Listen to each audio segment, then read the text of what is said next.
be just a short video to show you how to make your traditional corn dollies. So why do we make corn dollies to start with? Well, it's a tradition which has been handed down for many years, and it's to capture the spirit of the harvest, the grain in the wheat, and to honor Goddess at this time of year of the abundance. We make our corn dollies to show our gratitude for all what we have. So very easy to make, very fun to have with children, to show them how to make it, and it is very, like I said, simple. So I have made one already in advance. You can use different types of wheat. You can use what I have now, just only wheat, or you could use barley. You can either get it straight off the field. If you do, I would make sure you have permission from the farmer and also respect to the land. So just take the outer bits of wheat of the field. If you don't have time or access to that, then you can buy dressed wheat from any florist or garden place. So first of all, I usually soak my wheat. I usually soak the stalks, which make here the arms, and I soak it in slightly warm water for about 10-15 minutes at least, so it's pliable and it doesn't break or snap when you start to bend it. I gather, in this case, about 7 heads of wheat. I use my favourite little tool, which is my florist sticky tape, and I gather the wheat up in a bundle, as you can see, and bind it with some florist tape to hold it together. And then with the stalks here, which you've already soaked, dry them off, keeping them just in a straight line. There's about 5 of them in this case. I find the middle.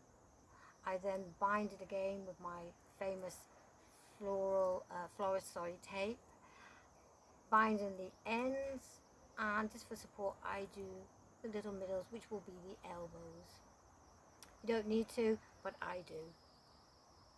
I then secure the whole of that straight section to the body, keep wrapping this tape round until it's secure. And once it's secure, then you can direct the arms up, as if she's dancing, or you can leave them straight or down. It's entirely up to you how you feel about that. You also got to decide whether your corn dolly is going to be a bridie corn dolly or a male. And if it's a bridie, obviously you're going to have a skirt, which I have here. If it's a male, the obvious is split it and tie the ends so it creates a male corn dolly. I've also included a little bit of bunch of wheat, a different type of wheat, as you can see.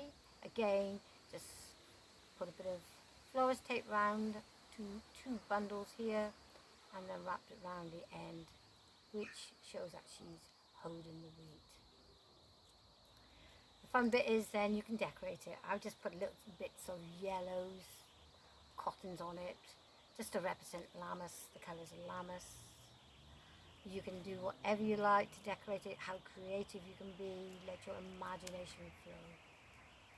And the tradition behind corn dollies is that in February, the time of Imbolc, what usually happens is we crush the eaves, and the seeds which come out we plant back into the ground.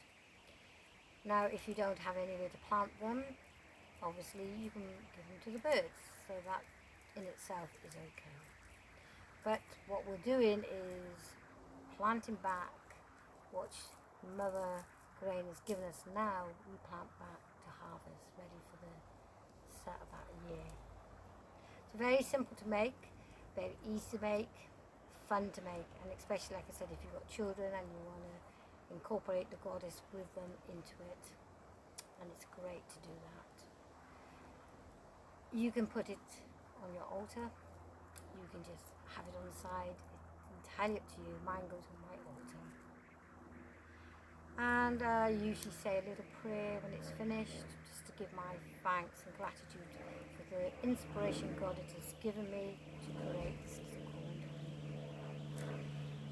Now when you're a little bit more adventurous, you can go one step further and you can make something like this, which is traditionally, it's not as we call it a corn dolly as in like so, but they are classed as corn dollies.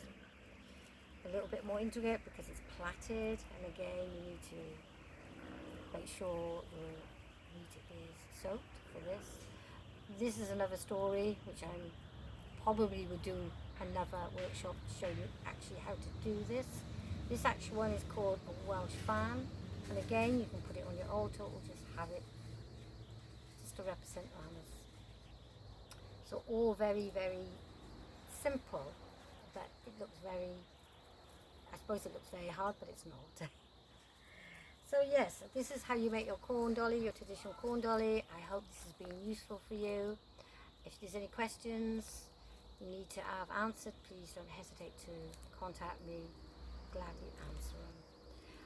And yes, enjoy making your traditional corn dollies with you or with your family. But best of all, your corn dollies are to show your gratitude and your honour to goddess as well. So have a lovely day and blessed be.